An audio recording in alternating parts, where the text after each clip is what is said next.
السلام عليكم ورحمة الله وبركاته. سو dhawaada dabay meel kasta joogtaan halkan waa daacad media. Haddii aad naga cusub tahay subscribe si aad ula socoto barnaamijyada dambe uguna faa'iideysato. Maanta su'aalo waxay ka koobnaan doonaan 3 su'aalood waxaana kala yihiin sheeg aayadda u yar Quraanka iyo suurada ay ku jirto iyo sheeg aayadda u dheer Quraanka iyo suurada ay ku jirto. Sidoo kale sheeg qofkii u horeeyay ee qiblada ku tukada. ugu horreyn soo dhaw walaal adoo ku bilaabay magacaaga. waan dhawahay walaal magacaygu waa Faarax Xasan. Faarax Xasan barnaamijku waa barnaamijka Garow Guuleyso haddii aad garato waxaad leedahay abaalmarin haddii aad garan weydana waxba iguma leh.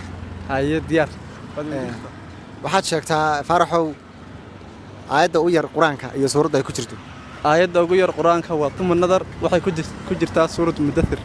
waa mahadsantahay waad garatay waxaad igu leedahay abaalmarin kitaab 100 xadiisa waan ku siinayaa igu leedahay kitaab 100 xadiisa soo dhaw. ما شاء الله aad baad mahadsantahay walaalkay wallahi maanta farxadayda lama soo koobi karo kitaab yar oo mid xadiis ma helay alxamdulillah ilaahay baa mahad iskale.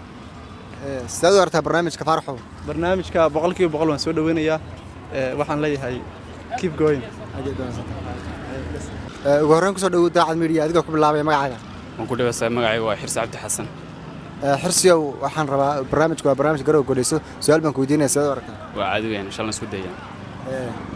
haddii aad garato waxaad igu leedahay abaalmarin haddii aad garan weydana waxba iguma leh. mahadcelin baad igu leedahay. meesha lagu goran u taagna dan kartana oo faa'iido garoyn waa caadi weyn. waayahay su'aasha waxay ku oranaysaa sheeg aayadda u dheer Quraanka iyo suurada ay ku jirto. tan jawaabta isku day waxa weeyaan waa aayadda yaa ayyuhal ladina aamanu weyn waxayna ku jirtaa suurada ay ku jirto suuratul baqara ku jirtaa.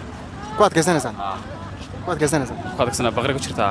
waayahay waa mahadsantahay waad garatay waxaad leedahay abaalmarin waad guuleysatay maanta waxaad ka mid noqotay guuleystayaasha maanta. insha Allah dhimala waan ku xirnay waana barnaamij fiican saarno sii wad. waan ku doonsiinayaa abaalmarinta kala fur si aad u eegto waxa ku soo baxay.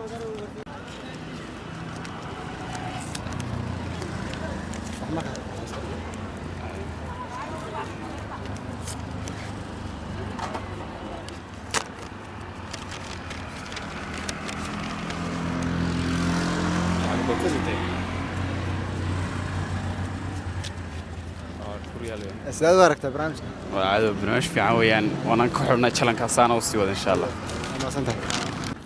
ugu horreyn ku soo dhaw daacad media adigoo ku bilaabay magacaaga. waan ku dhawahay magacaygu waa Yaasiin Maxamed Xasan.